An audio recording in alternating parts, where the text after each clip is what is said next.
मेरा नाम मोहम्मद अनीस है और खैबर कॉलेज ऑफ हिस्ट्री से आया हूँ। बहुत ही एक डिफरेंट किस्म की टॉपिक से मुझे पता चला, क्योंकि मैंने कभी ये फ़िलॉसफ़ी देखी नहीं है इंडियन। अच्छा, इसमें मेरा सवाल ये था कि बुद्धिज़्म हो गया, जैनिज़्म हो गया, इसमें आप बुद्धा ने कुछ टीचिंग्स दी, जैनिज़्म में कुछ टीचिंग है राइट एंड रॉन्ग की। तो ये मेरा सवाल है कि who defines what is right? Is there any objectivity in the teachings of Buddha और जैनिज्म, एनी वेदा या एनी स्कूल ऑफ थॉट, या all of these are subjective rights and wrongs? Thank you. वो जो अगर आप देखें तो मेरा ख्याल है कि ये जो पर्पस ऑफ लाइफ है वो उन्होंने बड़ा क्लियर कर दिया है। जब उन्होंने ऊपर से ही उसकी ब्रह्मान और आत्मान की वो डिस्टिंक्शन कर दिया है, रूह और वजूद की और उसकी, तो चीज़ें बड़ी क्लियर हो गई हैं कि उसमें ये हो गया कि जो इनर सेटिस्फेक्शन है, ये जो इनर वो जो राधा कृष्ण का मैंने पहला पैराग्राफ लगाया था, तो मेरा ख्याल है कि वो बिल्कुल उसको रिकैपिचुलेट कर रहा है उसी पूरी बात को ना, कि हम अपने बाहर के सफ़र में बहुत आगे निकल गए हैं और अंदर के सफ़र हमने छोड़ दिए हैं, ठीक है ना। तो ये मुझे डॉक्टर सलीम साहब की एक बड़ी खूबसूरत बात याद आ रही है। उन पर हमने एक क्वेश्चन किया, बल्कि इसी तरह का क्वेश्चन था, मोहसिन भी शायद बैठा हुआ था, वो रिकॉर्डिंग भी उससे शॉर्ट सी क्लिप की मोहसिन ने की थी। तो डॉक्टर साहब से हमने ये कहा, तो उन्होंने कहा कि जी ये कॉन्शियस है, ये इज़ द वॉइस ऑफ, वो कांट का एक उन्होंने जुमला रिपीट किया और फिर उसके आगे उन्होंने शेक्सपियर के साथ रिलेट कर दिया उसको, और इकबाल भी उसमें बीच में ले आए, उनका बड़ा कमाल का वो था। तो उसमें उन्होंने ये कहा कि ये इंसान के अंदर से ही एक चीज़ की वो आएगी कि ये चीज़ ठीक है, ये गलत है। ये जो इंडियन फ़िलासफ़ी की जितनी मैक्सिमम ट्रेडिशंस हैं, और ख़ासकर जो आस्तिका की जो ट्रेडिशंस हैं जो वैदिक से कनेक्टेड हैं, ठीक है ना, उनमें कमाल ये है कि वो जो है वो बिल्कुल निटेड है नेचर के साथ, इंसान के साथ, और गॉड और इन चीज़ों को बिल्कुल एक उसमें रही है। ये उसमें जो मैंने एक हार्मनी का लफ्ज़ आपको बताया था कि अगर आप उसको जितना भी डेप्थ से पढ़ेंगे तो उसमें हार्मनी और ऑर्डर जो है वो एक हो जाने की कैफियत को, ऑर्डर या हार्मनी को यानी बड़ा हाईलाइट किया गया। उनके मैक्सिमम फिलॉसफी में जो है हार्मनी और ऑर्डर को हाईलाइट किया गया। ये हार्मनी और ऑर्डर जो है ये अगर एलिमेंटल लेवल पे होगा, जो जो हमारे जिन एलिमेंट से हमारा वजूद बना है और हमारी ये कायनात बनी है, ठीक है, और फिर उनके साथ जो हमारा आपस के एक ताल्लुक है, फिर माहौल के साथ जो है, नेचर के साथ जो है ना, यानी ये सारी चीज़ें कनेक्टेड हैं। तो वो जो राइट और रॉन्ग का जो आपने क्वेश्चन किया, मेरा ख्याल है कि वो इंडियन फिलोसफी में ये क्वेश्चन सिरे से बनता ही नहीं है उस लिहाज से, उस अंदाज से। ये कौन डिटरमिन करेगा कि ये राइट है और ये रॉन्ग है? ये डिटरमिन आपका अंदर कॉन्शियस कर रहा है और आपका मन कर रहा है, जो या आपका वो जिसे कहते हैं आत्मान कर रहा है। वो जो आत्मान है आपकी, वो ब्रह्मांड के सफ़र के साथ इसको डिस्कवर कर रही है, राइट और रॉन्ग को, इम्प्योरिटीज को अपने आप से हटा रही है। हाँ, इसका ये जो इत्तिसाल होगा, जब एक हो जाएंगे, हार्मनी में हो जाएंगे, तो फिर इसको बर्थ रीबर्थ और अर्थ वाली जो साइकिल है उससे बच जाएंगे ये लोग।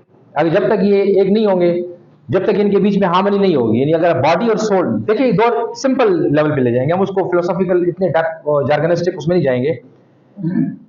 जिसको आप सोल कहते हैं या कॉन्शियसनेस जिसको हम कह रहे हैं, ठीक है, और जो मटीरियलिटी है, मटीरियलिटी और कॉन्शियसनेस के बीच का जो वो है, उसके अंदर का जो रेजोनेंस है, उसके अंदर की जो कोऑर्डिनेशन है, ये जब होगी तो ऑटोमेटिकली जो है ना वो राइट पे हो जाएगा मामला, यानी वो अचीव हो जाएगा, पर्पस अचीव हो जाएगा, मकसद अचीव हो जाएगा, एक हो जाएंगे उसके साथ।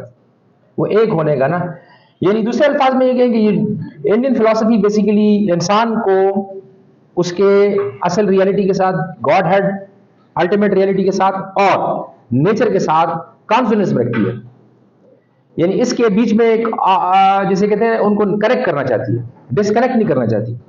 पूरी फिलोसफिकल ट्रेडिशन जो है उसमें इवन मटेरियलिस्ट के दौर तक भी अगर हम आ जाए, नास्तिका तक भी आ जाए, उनमें भी आप हैरान रह जाएंगे कि बुद्धिस्ट, जैन और कारवाकास तीनों जो हैं वो भी नेचर से बाहर नहीं गए, नेचर के साथ कनेक्टेड है, नेचर के साथ कनेक्टेड है।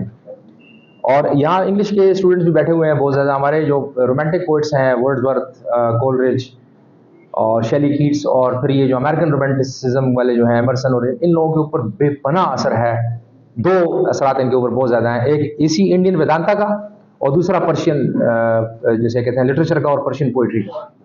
एग्जैक्टली, बहुत बड़ा। तो वो आप जो राइट और रॉन्ग का कॉन्सेप्ट, मेरा ख्याल है यहाँ पे इतना वो नहीं होगा उसका। और अगर आप ये भी देखें तो मेरा ख्याल है कि आखिर में आके आके सिर्फ और सिर्फ जो है हमें एक जैसे कहते हैं एक स्ट्रैंड में ये चीज़ नज़र आती है कि जहाँ पे हम आके वो थोड़ा सा हेडोनिस्टिक वो कारवकाज में आ गया जी। वेदांता की तमाम जो ऑफशूट्स हैं 6 के 6, वो सारे के सारे जो है अगर उसका आप सम करेंगे तो वही होगी कि soul, body, material, godhead, वो रियलिटी, और उस रियलिटी के साथ एक जिस लम्हे आप एक हो जाएंगे तो आपको वो साइकिल से निजात हासिल हो जाएगी। अच्छा अच्छा, पहला तो मेरा कमेंट है, अगर आप बुरा ना मनाएं, फिर क्वेश्चन भी है। आपने दरमियान में बात की, शुरू से सॉरी, कि इस तरह है कि आप कुछ हवा चली है नौजवानों में, जो कि वो रिलीजन जो है वो एक इम्पॉर्टेंट हिस्सा है लाइफ का। तो मुझे मेरा इस पर एक कमेंट है, मैं ये नहीं कह रहा कि रिलीजन इम्पॉर्टेंट हिस्सा नहीं है लाइफ का, लेकिन ये भी कहना गलत है कि वो इम्पॉर्टेंट हिस्सा है, क्योंकि अगर देखा जाए तो इंसान जो है वो मीनिंग ओरिएंटेड है। आप जो बात कर रहे हैं कि आसमानों में बातें करना सिर्फ रिलीजन नहीं करता, आइडियलिस्ट भी करते हैं, और जो हम मिथोलॉजी की बात करते हैं, ग्रीक मिथोलॉजी की बात करते हैं, तो वो भी आसमानों में बात करते हैं और करते थे, ठीक है। और अब हम उसे मिथ्स कहते हैं। शायद आज से 300-400 साल बाद जो हम आसमानों में बातें कर रहे हो और साइंस इतनी तरक्की कर जाए तो फिर उसे भी मिथ्स कहा जाएगा। तो मेरे ख्याल में ये मीनिंग है, किसी को आसमान में बातें करने में से मीनिंग मिल जाती है, किसी को क्लास स्ट्रगल में मिल जाती है, किसी को इंसानों के हेल्प में मिल जाती है, किसी को किसी चीज़ में। और ये एक डाइवर्सिटी है इंसानों में, कि जो रिलीजन में होते हैं उसमें भी डाइवर्सिटी पर पाई जाती है, कि कोई सूफी ट्रेडिशन है उसकी तरफ चले जाते हैं, कोई ऑर्थोडॉक्स बन जाते हैं। तो ये मीनिंग की वो बात है। और एक फ्रेंच फेनॉन की एक कोटेशन है कि the tragedy of the man is that he was once a child. अगर ये जो है हमारी सोशलाइजेशन ना होती इस तरह, तो फिर ये मीनिंग जो है ये और भी डाइवर्स होती, ठीक है। तो मेरा ये ख्याल है कि अगर ये हम कह सकते हैं कि ये एक हवा चली है, तो फिर दूसरी साइड पे ये एक पूरी हवा नहीं, तूफान चल रहा है, जो हम कह रहे हैं कि उसमें मीनिंग हम ढूंढ रहे हैं कि वो एक इम्पॉर्टेंट हिस्सा है, तो फिर वो तूफान चल रहा है, यहाँ तो हवा चली है। अच्छा, मेरा क्वेश्चन फिर ये है कि ये तो कमेंट था माजरत के साथ।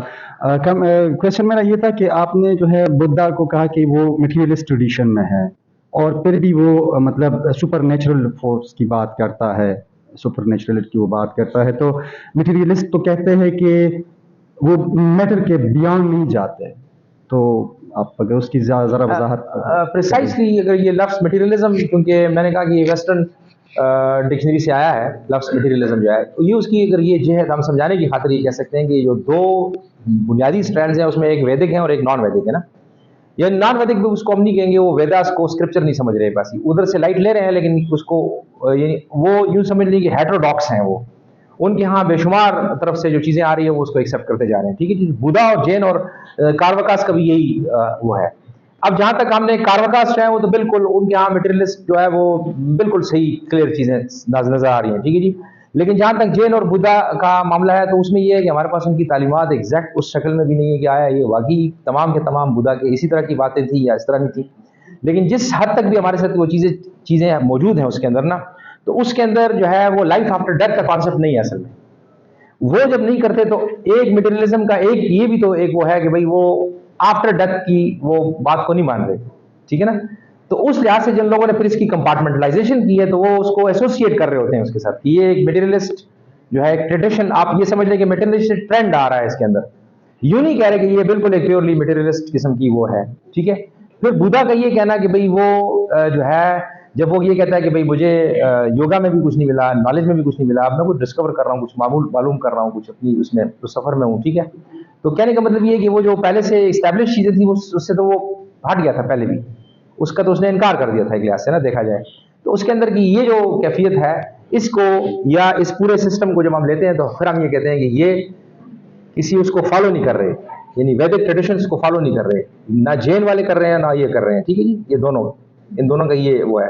तो इसको कारवकास के साथ इन दोनों को हम इसलिए नॉन वैदिक में ले आते हैं उस सेंस में मटेरियलिज्म की।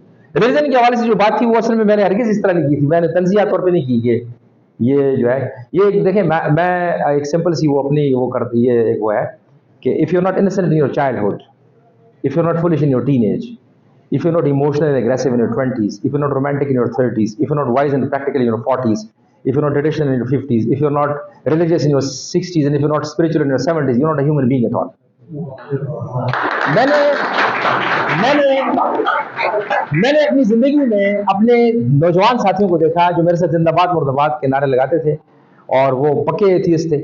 अब मेरे पास 50s में, मैं जिस तरह, मैं अपनी 51 में इस वक्त उम्र है, ठीक है, इसमें मेरे साथ आ रहे हैं तो तस्बीह उन्होंने उठाई हुई है, लंबी लंबी गाड़ियां हैं माशाल्लाह, पांचे ऊंचे किए हुए हैं। अब क्या रहे मस्जिद में, वो बंदा कि जो मेरे साथ धैर्यत पे जो है फलसफे, और हम चाय की जिसे कहते हैं कि पूरी पूरी होटल के, एक होटल बंद होता था तो दूसरे पे चले जाते थे, दूसरा बंद होता था तीसरे में चले जाते थे ना, ये सारा दौर हमने गुजारा है। अब मैं जब बात करता हूं तो ये एक मिसाल मुझे नहीं मिली, मुझे बेशुमार मिसालें मिली हैं इस तरह की।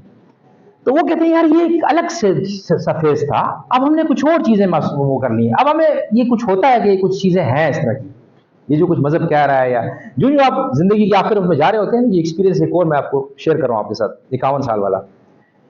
50 साल के बाद जब आप हो जाते हैं तो फिर आपको ये दौर याद आता है कि आपका बचपन कहाँ गुजरा है, आपको बचपन के साथियों और वो जगह और वो स्कूल और वो कॉलेज, आप दोबारा उधर जाने की कोशिश करते हैं, दोबारा उन महलों में उन जगहों से फिरते हैं, और बड़े अजीब सी कैफियत आपको नजर वो महसूस होती है इस तरह की।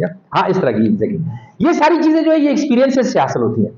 मैंने वो बात उस सेंस में की थी, मैंने ये कहा था कि ये बिल्कुल आउट राइटली किसी चीज को इतनी शदीद तरीके से वो कर देना कि ये मजहब पता नहीं क्या है और ये क्या है, ये भी बड़ा कुछ है। मजहब जितना फिलोसॉफिकल है और मजहब की जितनी मजबूत ग्राउंड हैं, आप हैरान रहेंगे। एक चीज सदियों से एग्जिस्ट कर रही है, किसी ने आज तक खत्म नहीं कर सका उसको दुनिया से, ना हिंदू मत खत्म हुआ, ना बुद्ध मत खत्म हुआ, ना इस्लाम खत्म हुआ, ना क्रिश्चियनिटी खत्म हुई है, ना जूडाइज्म खत्म हुआ है।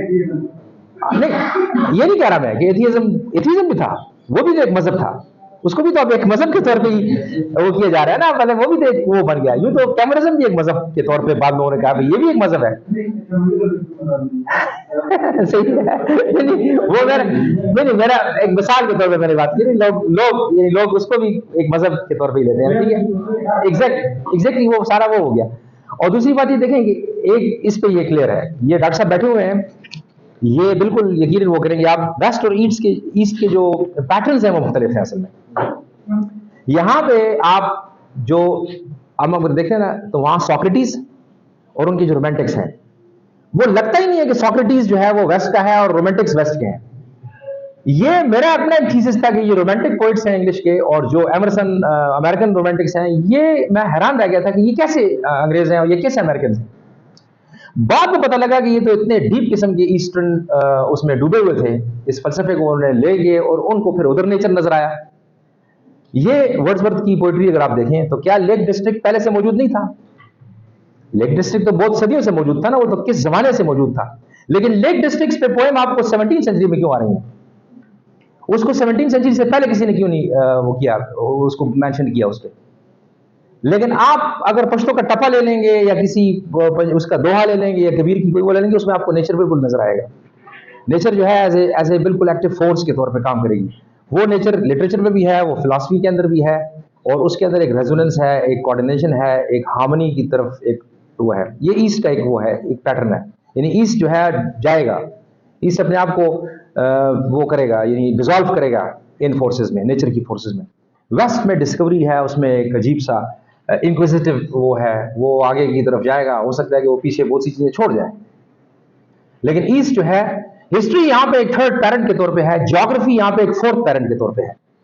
नदीम असलम का नॉवेल है, यहाँ से स्टार्ट होता है, the blind man's garden. History is the third parent.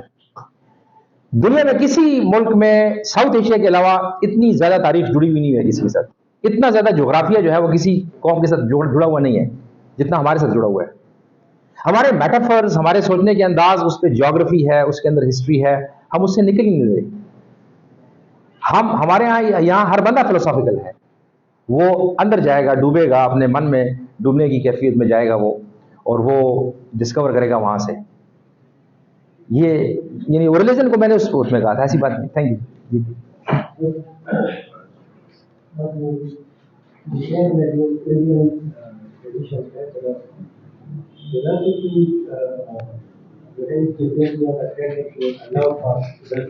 जी। तो इसकी नेचर जो है उसकी तो ज़रूरी है कि जो थिंकिंग पैटर्न हो वो फ्री फ्लाइट वो कर सके, अब फिलॉसफी उधर से ओरिजिनेट करती है कि जब से इंसान, अगर हम एवोल्यूशनरी देखें या अदरवाइज, इंसान जो है उसका माइंड जो है वो थिंकिंग स्टार्ट उन्होंने किया। तो फिर इसी कंटेक्स्ट में हम इसी ट्रेडिशंस को डिफरेंट जो फिलॉसफी के अंदर होती है उसको लेके नॉलेज की एवोल्यूशन वो देखते हैं कि सेंचुरीज बैक, फॉर एग्जांपल ये जो इंडियन ट्रेडिशन थी फिलॉसफी की, ये 5000 साल या इससे पहले, वो इससे और भी होंगी, और मतलब जो आगे आएंगे वो भी पोस्ट मॉडर्न और उससे आगे भी। रिलीजन जो है आपकी लेक्चर के अंदर भी 2-3 दफा आपने एक एग्जांपल दी कि नकल कुफर कुफर नबाशित, या इसी तरह की ये क्यों, what is this is a fair, I think कि जो इधर एक फॉर एग्जांपल ये तो सब कॉन्शियस लोग बैठे हुए हैं, और फिलॉसफी ये है कि every unconscious person is having a conscious philosophy in his mind.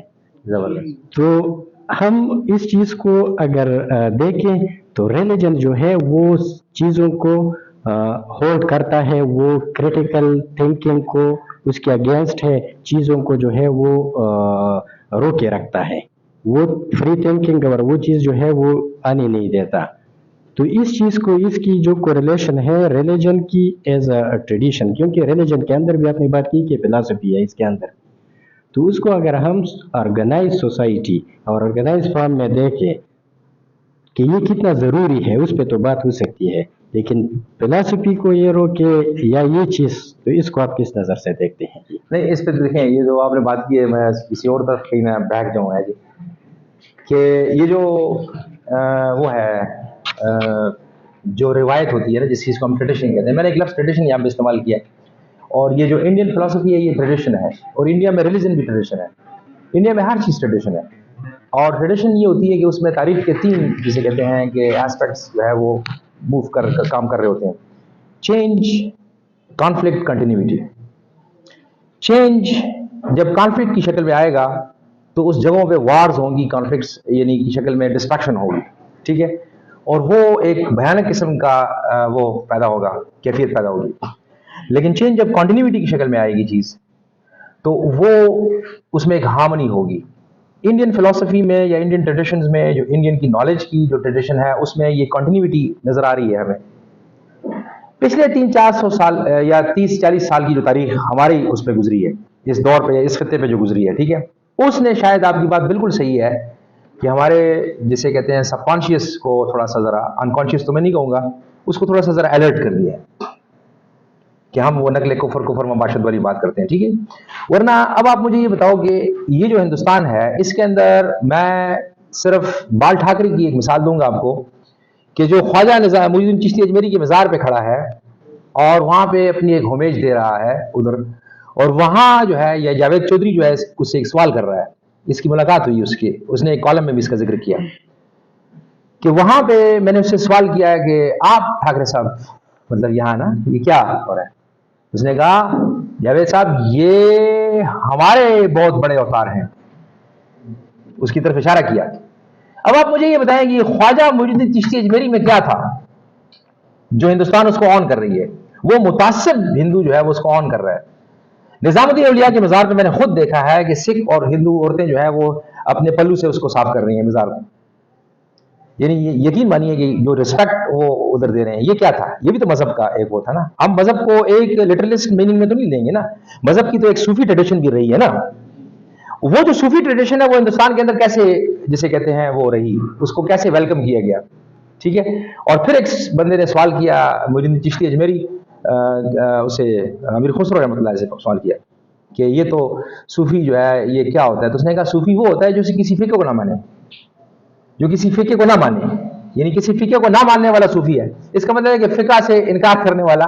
तो वो जो स्कूल थे उसके लिटरलिस्ट के ना, हनफी, शाफी, मालिकी और ये अम्बली, तो अब एक सूफी तो उससे भी निकल रहा है बाहर, ठीक है ना। तो सूफिया की जो ट्रेडिशन रही है उसमें तो मजहब का वो यानी वो वाला पहलू रहा है, मिलाने वाला उसका। तो वो जो आपने कहा ना, तो असल में बदकिस्मती से हमारे यहाँ 30 साल में जो तारीख चली है ना, इसलिए मैंने कहा कि तारीख हमारे ऊपर बहुत बड़ा वो कर रही है। हिंदुस्तान में तारीख और जोग्राफिया जो है वो नस्ल से ज़्यादा हमारे ऊपर असरअंदाज हो रहा है।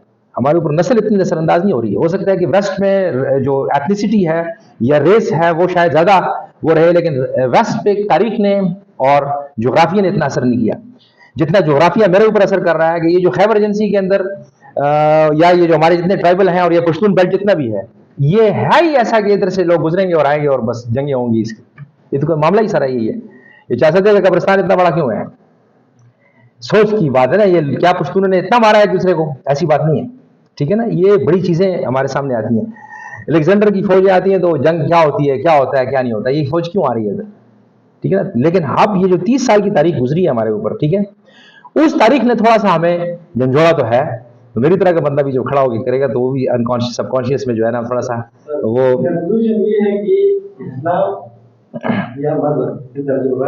جی جی جی جی جی جی وہ 1979 کے بعد سے شروع نہیں ہوا. نہیں وہ تو سو کہ اشر الابوزی سخت لشکر جوڑ گئی ہر زور تو پشتنوں کے بار اشر جوڑ گئی.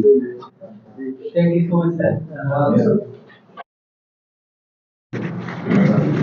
Sir, my question: how is asking use self freedom, and what other means can be used to reach the level of self freedom?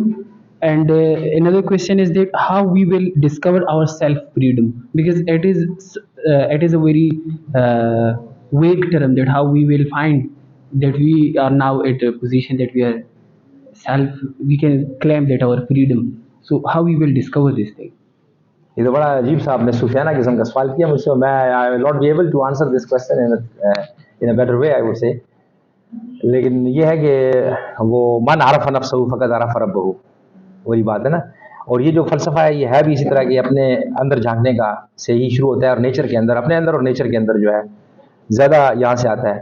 تو جتنا آپ اندر جھانکیں گے اتنی آپ کو ریئلائزیشن ہوگی, کچھ چیزیں آئیں گی آپ کے پاس. But sir, it is hurting us. Once you're going deep into yourself, so it is hurting us. So the basic thing that if you are discovering yourself to the phase that and which you are suffering, and that suffering is like worse than instead to find yourself. So how we, I literally I have this problem. So how we can get out? یہاں پہ اگر آپ نے دیکھا ہوگا کہ ایک slide میں ہم نے بدھا کا وہ کیا تھا جیسے, ہاں ہاں بالکل پھر خوشی ملی تو کہیں رنج مجھ سے روٹ گئے, دعا کرو کہ میں پھر سے اداس ہو جاؤں.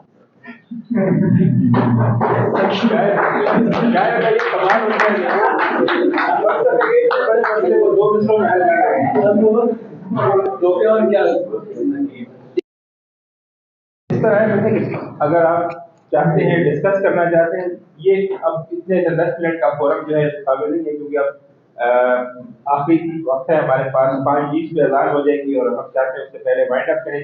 ابھی صدارتی خطبہ بھی ہمیں شجاع صاحب سے پوچھنا ہے, تو میرا خیال ہے سوال جواب کے سیشن کو شارٹ کرتے ہیں, اس کے بعد آپ ڈسکس کر لیجیے گا. اور یہاں کسی دن دوار صبح تشریف لیں تو اور وہاں پیچھے سے کسی نے سوال, جی سر مختصر سوال اور مختصر جواب کی درخواست. میرا چھوٹا سا کمنٹ ہے, ان بھائی نے کہا کہ ریلیجن کیوں ضروری ہے, تو مجھے لگتا ہے سب سے کم علم یہاں پر میرے پاس ہی ہوگا, لیکن میں ان کو ایڈ کرنا چاہتا ہوں کہ یہ بہت اچھا ہوتا ہے کہ ہم مورلی اور انٹلیکچولی ہر ایک بندہ اتنا زیادہ ڈیولپ ہوتا ہے کہ ہم رائٹ اور رانگ میں ڈفرینس کر سکتے اور پھر اسی کے مطابق اپنی زندگی کو گزار سکتے. جس طرح کہ بدھا وہ پیپل کے درخت کے نیچے بیٹھ گئے اور انہوں نے وہ کیا اور پھر ان کو پتہ چلا کہ رائٹ کیا ہے رانگ کیا ہے. تو میرا خیال سے کہ ایک غریب دہقان جو کبھی کتاب کے پاس ہی نہیں گیا, اگر آپ اس سے ریلیجن لے لیں تو یہ جو 1.5 ارب 4 ارب مسلم ہیں جو ریلیجن کے ڈفرینٹ انٹرپریٹیشنز کی وجہ سے ہو سکتا ہے کہ کیوس ہو, لیکن کوئی بھی ریلیجن جو ہے وہ کیوس نہیں آپ کو پڑھاتا. کوئی بھی ریلیجن آپ کو یہ نہیں پڑھاتا کہ آپ ایک دوسرے کو مارے اور قتل کرے. تو ہر ایک ریلیجن جو ہے وہ اس لیے ضروری ہے کہ سوسائٹی میں آرڈر ہو, اور جب سوسائٹی میں آرڈر ہوگا تبھی آپ کو یہ موقع ملے گا کہ آپ فری تھنکنگ کرے, اور اللہ تعالیٰ بھی تو کہتا ہے کہ ہر ایک چیز کو کویشچن کرو. تو پھر میرا یہی بات ہے. بالکل صحیح, ماشاء اللہ. بڑی خوبصورت بات کی ہے. بسم اللہ الرحمن الرحیم. میرا نام اکرام اللہ خلیل ہے اور میں اس ڈپارٹمنٹ کا اسٹوڈنٹ رہ چکا ہوں. سر میرا سوال یہ ہے کہ آپ نے انڈین فلاسفی کے اوپر بات کی اور اس میں ریلیجن کا حوالہ دیا, تو سر میرا صرف سمپل سا سوال یہ ہے کہ آیا انڈین جو ریلیجن ہے ہندو ریلیجن, کیا ان میں کوئی مونوسٹک اپروچ ہمیں ملتا ہے؟ کیونکہ میں نے کہیں پہ ڈاکٹر ذاکر نائک کا کانسیپٹ آف گاڈ کے اوپر وہ لیکچر دے رہا تھا, तो वहाँ पे सुना था कि वहाँ पर भी ऋग्वेद वगैरह में जो है वो ये कंसेप्ट पाया जाता है। अगर पाया जाता है तो वो कहाँ से हम उनको तलाश कर सकते हैं और किस तरह इसको एक्सप्लेन कर सकते हैं। और दूसरा ये कि अगर है तो यहाँ इतने ज़्यादा जो वो गॉड्स की परस्तिश कर रहे हैं वो क्यों। और दूसरा सवाल ये है कि जिस तरह हमने ग्रीक फिलोसफी की हिस्ट्री को पढ़ा है कि ग्रीक फिलोसफी में जो थेलीस से पहले का ज़माना था जहाँ तवह परस्ती थी, ठीक है, तो आगे जो सोक्रेटिस तक और अरिस्टोटल तक ज़माना आता है तो वहाँ पे तवह परस्ती से वो ग्रीक मुआशरा जो है वो तकरीबन निकल चुका था। लेकिन यहाँ पे हम इंडियन में देखते हैं, इंडियन जो हमारा सब कॉन्टिनेंट है और हमारा पंजाब का एरिया जो है, यहाँ पर स्टिल यानी फिलोसफी की जो इंडियन फिलोसफी है वो बहुत ज़्यादा जो है वो फ्लरिश कर चुकी है, लेकिन फिर भी इंडियन मुआशरा और स्पेशली जो पंजाब का जो इलाका है वो बिल्कुल तवहम परस्ती का शिकार है। इसके रीजंस क्या है सर? ये तो वो कहते हैं ना कि एक मोहब्बत काफ़ी है, बाकी उम्र जाकी है। बात ये है कि ये तो इतना बड़ा सवाल किया आपने कि हमारे लिए तो इसके लिए तो पूरी उम्र चाहिए कि जवाब दूँ आपको, और वो हमारे पास है नहीं इस तरह। ये जो मोनोथियज्म का वो है ना, अगर आप फिलोसॉफिकली पढ़े मेरे ख्याल है उसमें बहुत ज़्यादा वो है, यानी वो अभाव नहीं है उसके अंदर, यानी वो उसके अंदर जब हार्मनी को मैंने वो वहाँ पे अंडरलाइन भी किया हुआ था उसको, जब आप हार्मनी की बात करते हैं तो आप एक ही तरफ जा रहे होते हैं, एक ही तरफ जा रहे होते हैं, ठीक है जी। मैनी लगे आप जैसे कहते हैं वर्ड्सवर्थ कहते हैं 10,000 saw at a glance, वो एक में उसको 10,000 नजर आ रहे होते हैं, ठीक है, तो वो 10,000 नहीं होते बेसिकली, वो एक ही होता है जो उसको फूल नजर आ रहा होता है, लेकिन उसको वो 10,000 नजर आ रहे होते हैं। ये एग्जैक्टली मेरे ख्याल है कि ये लाइन उसको डिफाइन कर रही है कि अगर उसको बहुत सी मैनिफेस्टेशन देख रहा है वो, तो वो बहुत सी मैनिफेस्टेशन जो है वो एक की ही एक उसमें देख रहा है वो, यानी एक लेंस से उसको देख रहा है वो सर इसी यानी वो, और इसीलिए इसको कहते हैं यूनिटी इन डाइवर्सिटी। हाँ जी सर मैं थोड़ा सा इनका तस्वर है कि महादेव का तस्वर है, तो महादेव का ना वो बुद्ध बनाते हैं ना तस्वीर है, और वो एक ही होंगे, ठीक है। सर मेरा क्वेश्चन इसी के साथ रिलेटेड है।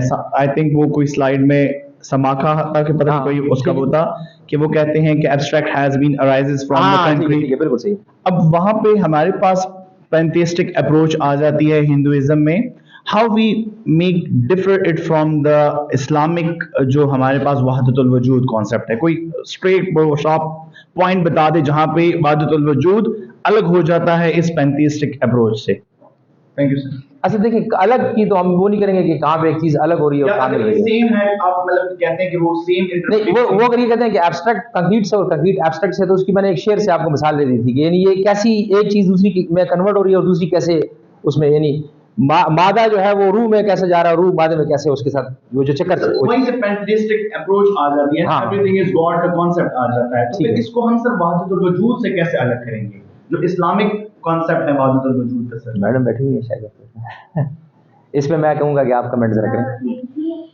मेरी समझने के मुताबिक थोड़ा सा काम था मेरा इब्न अरबी के कॉन्सेप्ट ऑफ वहदतुल वजूद पे, और बेसिकली मैंने ऑन्टोलॉजिकल और एक्सटोलॉजिकल डिफरेंसेस को और डिस्टिंक्शंस को देखा है। जितना इसको हिस्टोरिकली देखा जाए साकिब, तो जो पैंथीज़म है इसका एक ओवरव्यू मैंने किया जिसमें मुझे बहुत मुश्किलात का सामना हुआ। पैंथीज़म बेसिकली हमारे पास मूवमेंट जो है ये लिटरेचर की है, ठीक है, और जब मैंने थोड़ा सा इसको डिस्कवर कर लिया कि फाइनली मैं जॉन टॉलेंट तक पहुंच गई हूँ, तो फिर मुझे पता चला कि इसमें तो पेगन्स भी आ जाएंगे और इसमें तो फिर प्री हिस्ट्री की सारी चीज़ें, तो फिर ये इंडियन फिलोसफी और बुद्धिज़्म और ये सारा एक ओवरव्यू। मसला जहाँ से आता है पैंथीज़म से नहीं आ रहा। मसला बेसिकली एक तो ये जानने बगैर आ रहा है कि पैंथीज़म है क्या, दूसरा ये जाने बगैर आ रहा है कि वहदतुल वजूद क्या है। वहदतुल वजूद एक टर्म है जो कि मशहूर कर दी गई है इब्न अरबी के नाम से, मैंने रेफरेंसेस भी दिए थे उससे। ये टर्म इब्न अरबी के किसी काम में मौजूद नहीं है, जो कि लेटर ऑन बाद में डेवलप की गई। फिर अगर मशहूर हो गया इब्न अरबी के नाम से, तो ये किसी सूरत भी वहदतुल ज़ात नहीं है, ये वहदतुल ज़ात नहीं है, ये वहदतुल वजूद है। और खुदा के दो नामों से इसको यूनिटी और जो वाहिद होना है, एक होना और यूनाइटेड होने से इसको अलग किया जाता है। इसमें इब्न अरबी के यहाँ एक डिस्टिंक्शन है जो कि गॉड में वो करता है। वो कहता है कि गॉड के जो इसेंस है ना, जो ज़ात है, वो ट्रांसेंड करती है इन इटसेल्फ वाली जो है, जो अल्लाह है। और दूसरा जो है वो मैनिफेस्टिंग इसेंस है गॉड का, जो मैनिफेस्ट कर रहा है। इस पूरी की पूरी जो उसकी कॉस्मोलॉजी है, ये वो खुदा की ज़ात और उसकी सिफात, सो डिवाइन नेम्स से वो इसको एक्सप्लेन करता। वो फॉर एग्जाम्पल मिसाल हम इसकी ऐसे ले सकते हैं, जैसे अल्लाह, वो कहते हैं ये इसेंस है, ये किसी भी चीज के ना होने के बावजूद भी अल्लाह है। हाँ, जहां वो रब है तो वो उसके साथ कोई ऐसा जरूर होना चाहिए जिस पे वो डिपेंड कर, जिसको वो दे रहा है, जो जिसको उन्होंने बनाया है, जो उसके बंदे हैं। अगर वो माबूद है तो अब्द है, अगर वो राजिक है तो फिर रिज्क लेने वाला भी है। सो ये सारे के सारे मैनिफेस्टिंग इसेंस हो गया, वो जिससे कायनात की तख्लीक है। और फिर उसकी पूरी की पूरी एक कॉस्मोलॉजी है जो वो बताता है कि ये इसके अंडर ये सारी की सारी चीजें आती हैं, लेकिन डिवाइन इसेंस उसके यहाँ वो ट्रांसेंड करता है। There is no human faculty, there is nothing that we can know about that divine essence unless and until he wants to reveal that. That's to which extent he wanted. ठीक है, तो सूफिया के यहाँ जब हम इतने अरबी कंजुन वो वाली जो कैफियत है ना, वो कि मैं एक छुपा खजाना, और फिर मैंने जो वो, और वो एक ये अभी मैंने बड़ा खूबसूरत तरीके से, मैं काश इसको ये पूरा एक उसमें चली जाती, मैं तो बिल्कुल बैग गया इनकी उसमें ना, मैं कुछ समझ रहा हूँ आपकी बातों को। वालिद मरहूम बड़े इसमें बड़े डीप किए हुए थे। हाँ सही है। नहीं, इस ये जो मैडम अभी इन्होंने कहा, मैं आपको एक और शावलीउल्लाह की देता हूँ थोड़ा सा, जरा इसी को थोड़ा सा। शावलीउल्लाह ने कहा कि वो जो चीज है अल्लाह की मुसलसल बढ़ रही है। ये जो अभी इन्होंने एक लफ्ज इस्तेमाल किया, मैं उसको पिक करने की कोशिश कर रहा था, एग्जैक्ट आपने जो वर्ड इस्तेमाल किया वो बड़ा मौके पे था ना, वो कि खुदा जो है वो अपने आप को दिखा रहा है और मुसलसल उसमें है, यानी उस नहीं मुसलसल ग्रोथ में जा रहा है वो। ये जो कंसेप्ट है इब्न अरबी का, फिर इसको शाह वलीउल्लाह ने जो है उसको बड़े खूबसूरत तरीके से वो किया है। सूफिया इस चीज को बड़ा यानी वो कर सकते हैं, वो इसको एक्सप्लेन कर सकते हैं कि क्या चीज है। बिल्कुल हाँ जी, थैंक यू। सर का क्वेश्चन है सर, ये अब बिल्कुल हमारे पास तक है जी। मुख्तसर बात है जी। मोहम्मद इस्लाम अलवी मेरा नाम है। बचपन, लड़कपन, नौजवानी, जवानी, बुढ़ापा, अब मैं 80 को क्रॉस कर चुका हूँ और इर्तियाबियत, तशक्कुरदारियत की वादियों से उसमें भटकने घूमने फिरने के बाद मैं जो समझा हूँ वो मुख्तलिफ मुताला थोड़ा बहुत जो किया कि हमने जो कुछ सुना वो दूसरों से सुना। वो एक शेर है फारसी में, मरिबली सरा दीद शख्स बेखाब बकामत सनोबर बरू आफ्ताब। इबलीस को किसी ने ख्वाब में देखा कि वो ऐसा ऐसा हसीन है, बकामत सनोबर बेरू आफ्ताब। उसको कहा कि तेरे बारे में तो सुना है कि वो बहुत बुरा है, ऐसा ऐसा सारी बुराइयां तुझ में। उसने कलम दर कफ़े दुश्मन अस्त। जब हमें दो मज़हब, बुद्ध मज़हब और दूसरे सारे मज़ाहब को पढ़ते हैं तो मुझे उनमें इस्लाम ही नज़र आता है। और उसके बाद की बात बहुत सी चीज़ें जो हैं वो उसमें जिस तरह इस्लाम में शामिल की गई हैं उनमें भी शामिल की गई हैं। वो असलियत जो थी, मसलन बुद्ध या महावीर या जो कुछ भी हैं, वो असल में ऐसी थी नहीं, तौहीद ही थी। और चिमटी को अगर वो पूछता है और हाथी को, तो वो ये सोच के कि ये बनाने वाले ने कैसा बनाया है, ये नन्ही सी शय है, इसमें जिगर, गुर्दे, दिमाग, दिल वगैरह वगैरह वगैरह ये सब कुछ भी है और उस हाथी में भी है। ये एक दूसरे को मीलों दूर तक पैगाम पहुंचाते हैं और ऐसा ऐसा ऐसा करते हैं। ये सारी चीज़ें सोच करके उसका ज़हन जाता है उस खालिक की तरफ जिसने इसको पैदा किया है। तो ये जितने मज़ाहिब हैं वो बस सारे बुनियाद एक है। मेरा ये ख्याल है कि वो जो इस्लाम से पहले के हैं वो हो सकता है वो नबियों पर नाजिल हुए हों, और अब हमें मालूम नहीं कि वो कौन नबी थे जिन पर ये नाजिल हुए होंगे और वो बाद में उनमें क्या शामिल किया गया होगा। और जो हज़रत मोहम्मद सल्लल्लाहु अलैहि वसल्लम पर नाजिल हुआ उनको भी मैंने बड़ी तशक्कुर की निगाहों से पढ़ा, और फिर उनको अगर वो ना माने तो फिर उन्हें खुदा मानना पड़ता है। ऐसे बोला तो शुक्रिया जी, बहुत शुक्रिया जी, नवाजिश। और अब दरख्वास्त करता हूँ आज के मेरे महफिल सदर मजलिस जनाब प्रोफेसर डॉक्टर शुजा साहब से जो तशरीफ लाएँ और इस सारे सेशन को और इसमें जो इल्मी चंद जुमलों में कंक्लूड करवा दें। जनाब प्रोफेसर डॉक्टर शुजा साहब।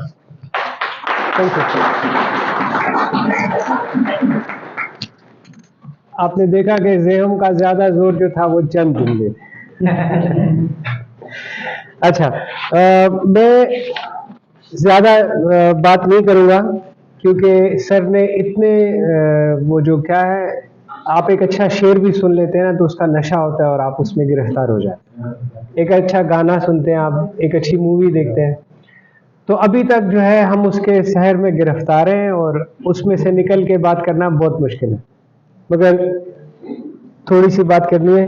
میری بات جو ہے 3 حصوں میں تقسیم ہوگی. فیوچرسٹک فورم, فلاسفی اور پھر آج کا جو سیشن تھا. مجھے اس پہ بہت خوشی ہے کہ ایک فورم ہے اور ہمارے جو بہت محترم پروفیسر صاحب تھے سلیم صاحب, ان کی تعلیمات کو آگے بڑھا بھی رہا ہے اور بھی بہت ساری ایفرٹ کر رہا ہے.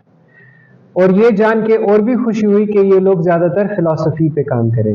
20ویں صدی میں فلسفے پہ ہونے والا زیادہ کام فلاسفی ڈپارٹمنٹ سے باہر ہوا, تو وہی ٹریڈیشن کنٹینیو کر رہی ہے. تو محسن کا, سر کا, زیغم کا اور جو باقی لوگ فیوچرسٹک فورم کے ساتھ لگے ہوئے ہیں, جڑے ہوئے ہیں, میں ان کا بہت شکر گزار ہوں. فلسفہ یا انسان کا حاصل کیا ہوا سارا علم جو ہے یہ انسان کا علم ہے. انسان کائنات کو کیسے دیکھتا ہے. میں اور میرے بابا اکثر ہم رات کو باڑہ گلی میں آسمان کو دیکھتے تھے, تو میں بابا کو کہتا تھا کہ دیکھیں یہ آپ کہہ رہے ہیں یہ دبے اکبر ہے, دبے اصغر ہے, یہ جو اسٹارز کے فارمیشنز ہیں.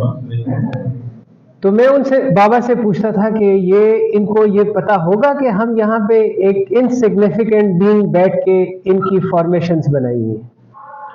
کیا چاند کو پتا ہوگا کہ ہم اس کو خوبصورت کہتے ہیں. کیا گلاب کو پتا ہوگا کہ ہم اس کو کہتے ہیں کہ اس کی بہت اچھی خوشبو ہے. دس از آل مین میڈ فیبرک. یہ سارا انسان کا بنایا ہوا نالج ہے جو کہ ہمیشہ it is open to falsification, open to negotiation, open to modification and change. مجھ سے ایک دفعہ سوال پوچھا کہ ریلیجن اور فلسفے میں کیا فرق ہے. میں تم لوگوں کو ابھی بتا دوں تاکہ تم لوگ مزید ریلیجن اور فلسفے کی بحث میں نہ جاؤ. ریلیجن ایک بلیور کا خیال ہوتا ہے کہ یہ ریویل نالج ہے اور وہ ہمیں سکھاتا ہے کہ یہ زندگی کیا ہے, اس کے بعد کیا ہے. مگر انسان ایک بہت پرابلمیٹک بینگ ہے, اس کو تیار جواب نہیں چاہیے. فلسفہ, سائنس, انسان کا بنایا ہوا علم جو ہے یہ وہ ہمارے تجسس ہے, یہ وہ کیوریاسٹی ہے جس سے ہم خود دنیا کو سمجھنے کی کوشش کرتے ہیں. اور جب ہم دنیا کو سمجھنے کی کوشش کرتے ہیں تو یہ انسان کی سمجھ ہے. میں تمہیں بہت جلدی ایک کہانی سناؤں.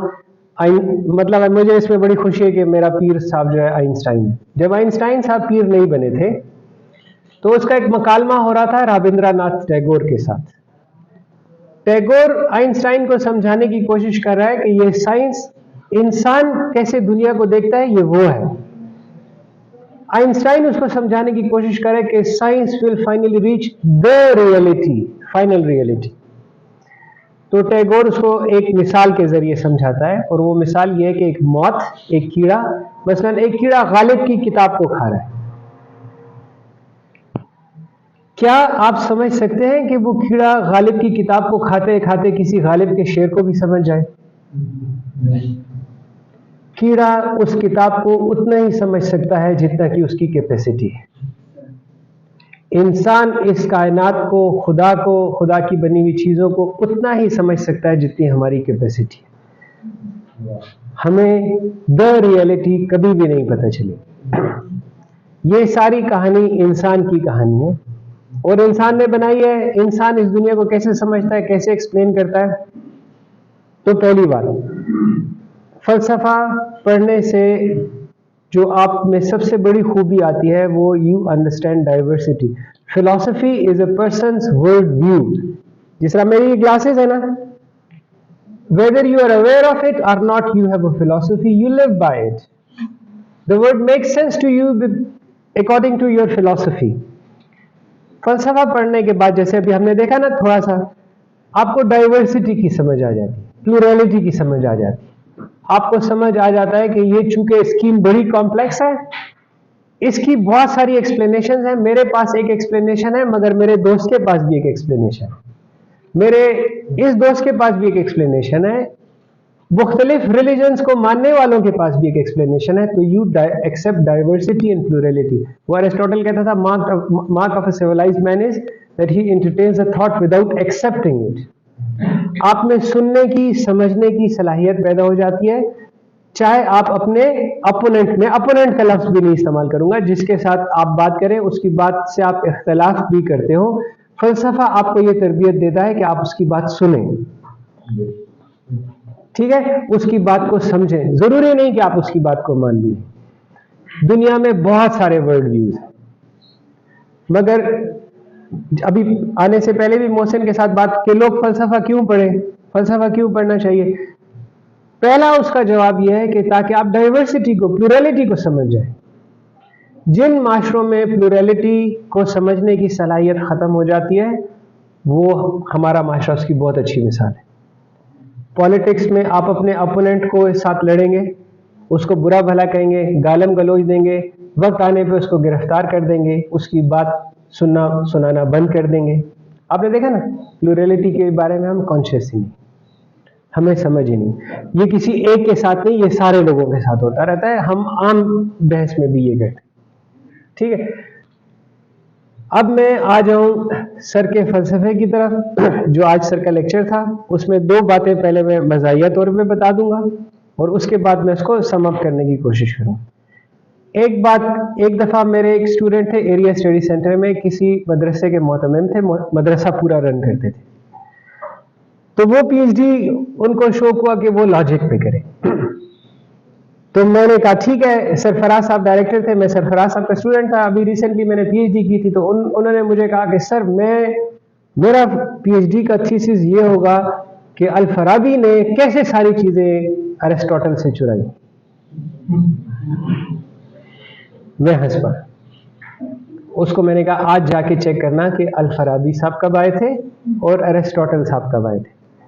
आज के इस छोटी सी सेशन से आपको ये पता चल गया होगा कि हम कितनी रिच बड़ी ट्रेडिशन से बिलोंग करते हैं, कितनी बहुत सारी चीजें नए जदीद मज़ाहिब में और जदीद सूफीज़म में यहां से आई हुई हैं। ये बहुत पहले के, ये जीसस क्राइस्ट से भी कोई 1,500-2,000 साल पहले की कहानी आज हमें काका खेल साहब ने सुनाई, ठीक है। तो हम समझते हैं इस दौर से पहले अंधेरा था, इस दौर से पहले अंधेरा था, बहुत रोशनी थी। जिस जगह पे Peshawar is the world's oldest living city, यहां पे बहुत बातचीत हो चुकी थी, इंसान का अंदर का और बाहर का सफर बहुत ज्यादा हो चुका था। और आने वाले फलसफों में, इवन सूफीइज्म में, आपको उसके ट्रेसेस नजर आते हैं, जो कि जिसकी एक ग्लिम्प्स आज आपको काका खेल साहब ने बताई, ठीक है। दूसरी काका खेल साहब की मैं थोड़ी सी हेल्प कर दूं, और वो ये है कि मोहसिन उसको कहते हैं कि ये बात तो ग्रीक फिलॉसफी में थी, इसरा भी मैडम ने भी कहा। हाँ, ऑन अ लाइटर नोट, मैं भी ऑन अ लाइटर नोट बात करूंगी। हाँ, आपने सर के लेक्चर में एक और बात नोट की होगी, और वो ये है कि Indian philosophical tradition has a pragmatic trend. इसमें एक प्रैग्मेटिज्म है, इसका ये सारा काम वो मुक्ति के लिए कर रहे थे, साल्वेशन के लिए कर रहे थे। तो ये जो 6 स्कूल ऑफ थॉट जो ऑर्थोडॉक्स सर ने बताए हैं, और जो 3 school of thought non Orthodox, जिसको हम नास्तिक और आस्तिक कहते हैं, नास्तिक नॉन ऑर्थोडॉक्स, इसका ये बिल्कुल मतलब नहीं है कि ये गॉड पे बिलीव करते थे या नहीं करते थे। इत्तेफाक से नास्तिक तीनों के तीनों नहीं करते थे, ये उनका मसला ही नहीं था। और आस्तिक में भी कुछ करते थे और कुछ नहीं करते थे, ठीक है। तो इंडियन फिलोसॉफिकल ट्रेडिशन एक मकसद की तरफ जाती है मोहसिन, और वो मकसद है साल्वेशन। वो गॉड की एग्जिस्टेंस पे भी बात करती है, ब्रह्मा पे इंडिविजुअल सोल का रिलेशनशिप विद गॉड पे भी बात करती है, और इस सारे मकसद में वो मुक्ति यानी साल्वेशन की तरफ जाते हैं। और किसी ने सवाल किया फ्रीडम और राइट और रॉन्ग का, तो उसको ये जवाब है कि यही राइट और रॉन्ग का पैमाना है। जो चीज आपको मुक्ति साल्वेशन की तरफ ले जा रही है वो ठीक है, और जो चीज आपको मुक्ति साल्वेशन से दूर ले जा रही है वो गलत है। मसलन हमें संख्या लफ्ज पढ़ना बहुत मुश्किल है। संख्या में जब हम प्रकृति और पुरुषा को जब देखते हैं तो साल्वेशन क्या है कि जब आपको समझ प्रकृति को समझ आए कि जाए कि पुरुषा है और ये इंडिपेंडेंट अपनी एग्जिस्टेंस को मनवा दे, तो आपको मुक्ति मिल गई।